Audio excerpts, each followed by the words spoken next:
Madden holiday is here and we will play all night.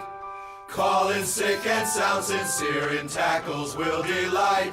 The fridge is packed with drink and meat, the taste of victory sure is sweet. Now, I hesitate to call this a Let's Play series, as to me, the audio on a Let's Play is like a live recording alongside the gameplay. I mean, it's a live reaction and stuff like that. So, this is going to be a bit different, where I'm obviously recording my audio after I've played the game and adding it in post. So, to me, it's not exactly the same thing. Also, I can only capture about 10 minutes of footage on my Xbox, so you're only going to get some chunks of the game, and there might be some skips in there during that. Hopefully it won't be too distracting out of everything there. Also, this is going to be kind of a running commentary series, so I'm not going to be just talking about the story or lack thereof in this. I'll be throwing in some personal histories and humorous anecdotes here and there. But still, especially this first part, it's going to be mostly story-focused. So let's hopefully have some fun here. First things first, here's the story behind the name. Gold Dust, Galloway, and Sparrow. I had wanted to do Go-Gal Sparrow Cat the second, but for some reason EA deemed that to be inappropriate. I would point out that the starting quarterback of the Jacksonville Jaguars is Gardner Minshew II, but I guessed EA just didn't notice that. This is just my long way of saying that the character's name is Go-Gal Sparrow Cat Jr. Anyway, everything is played out with the framing device of your player, in this case Go-Gal Sparrow Cat Jr., looking back over presumably his Hall of Fame career. Your character visits his old high school, which in this case I named Carl Academy, and visits with a former classmate turned award-winning journalist. You then proceed to look back over your career. Okay, the story plays out true for all avatars in this, but in this case I'm just going to be using my character's name. Go-Gal Sparrow Cat was actually a standout hockey player who just before his junior year of high school transferred to a school that does not have a hockey team. Instead, he would go out for football, where he would prove to be adept at quarterback. Except Carl Academy already has a QB in the form of Nathan Fillion. Yeah, I know his name's not actually Nathan Fillion, but he looks like Nathan Fillion, so it's funnier. Sparrow Cat gets named backup quarterback and slowly bonds with both Reggie Brown, the head of the school newspaper and social media director, as well as Nathan Fillion over Two Guys, a Girl, and a Pizza Place. However, it turns out that Fillion has a dark and disturbing secret. About what? About my lack of heart. Look, I didn't mean anything by it. No, it's my heart, man. I was born with a congenital heart defect.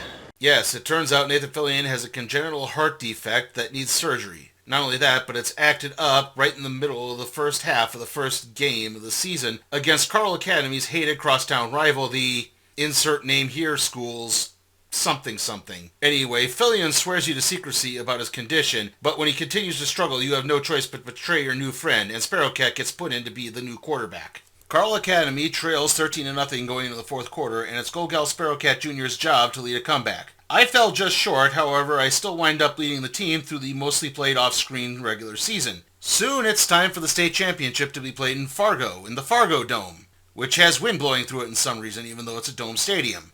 Seriously, EA, would it have killed you to just do a little bit of research and realize that both the major football stadiums in North Dakota, the Fargo Dome and the Alaris Center, are indoor stadiums? Again, I don't mind the idea that they just use a generic template, I just wish they used a generic dome template. Back to the game, in this case it turned out to be a total blowout, though the announcer was somehow fixated on the opposing team's quarterback and his scholarship to Nebraska.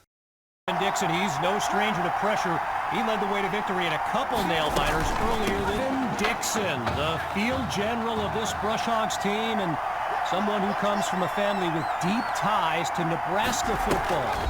Look, he's obviously been asked about it since I think the 8th grade, and to his credit, he's never been shy about saying, yeah, I mean, if given the opportunity, who wouldn't want to be a Husker? So it's not a done deal till he signs that letter of intent, but there's a very good chance we'll see this young man in Lincoln someday. Going into the next season, a medically cleared Nathan Fillion returns and agrees to convert to being a wide receiver as long as Go-Gal Sparrow Cat Jr. makes him look good at a nationally televised showcase game being played at Arrowhead Stadium. At the game, you do just that after meeting Snoop Dogg, who was excited to meet both of you, even though he's wearing the paraphernalia of the opposing team. After presumably another championship season, National Signing Day arrives. The duel of Go-Gal Sparrow Cat Jr. and Nathan Fillion, otherwise known as the Heartbreak Kids, make their selections. They both wind up selecting the same school, in this case USC. However, it turns out there's a rub.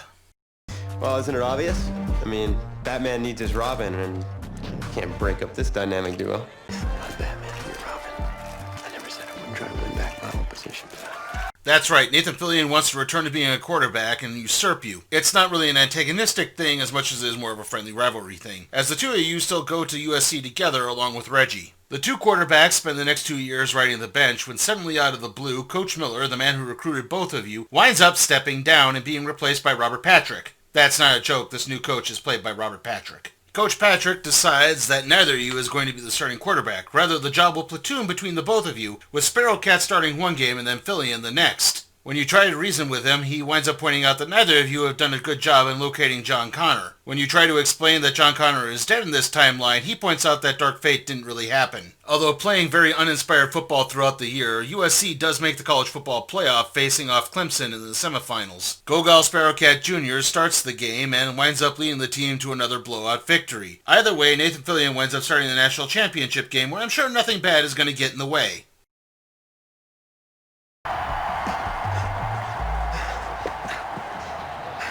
You okay, son?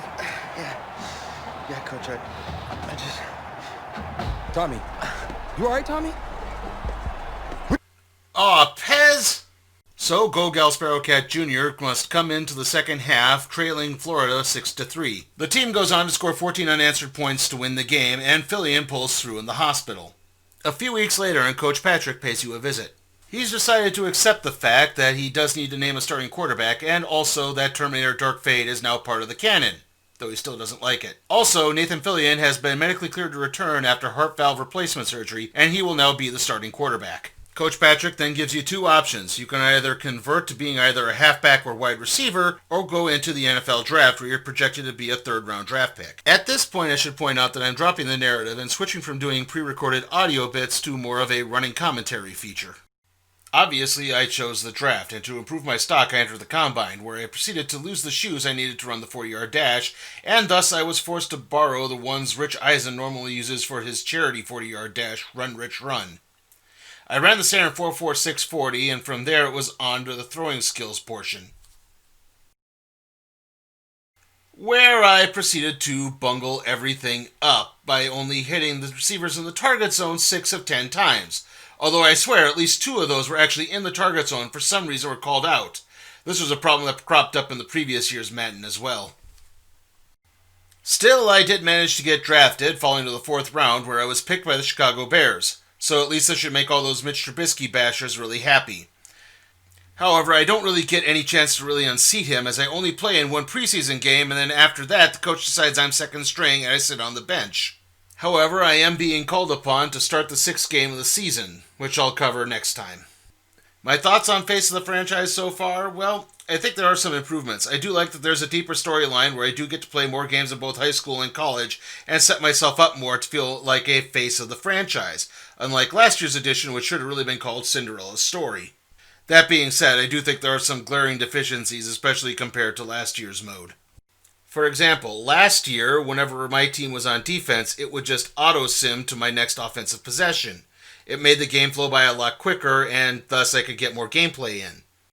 Now, instead, I have to either A, play defense and play a longer game, or B, manually select the simulation mode, and again, that just gets really clunky sometimes. I understand, especially if it's something like college, where maybe they do want to try to get in a little more action, but when I'm doing it in the NFL preseason, it just feels weird. Also, when I heard that there was going to be an option to play different positions than quarterback, like halfback or wide receiver, I just naturally assumed that meant I could select it right off the bat. Instead, I'm forced to convert for some reason. Also, why am I not given like a transfer option? I could be a graduate transfer and thus come back to face USC in the championship game. I mean, that would make just as much sense, wouldn't it? Lastly, why am I only playing one preseason game in the pros? If I am supposed to try to win the starting job by the beginning of the season, then I should be trying to play in all the games, not just one. I mean, I don't mind actually waiting till week 6 because I think that adds more to the story, but still, I think it has more to improve right here. So tune in next time as I try to unseat Mitch Trubisky, and I get into why I don't think I should be trying to unseat Mitch Trubisky. See you all next time.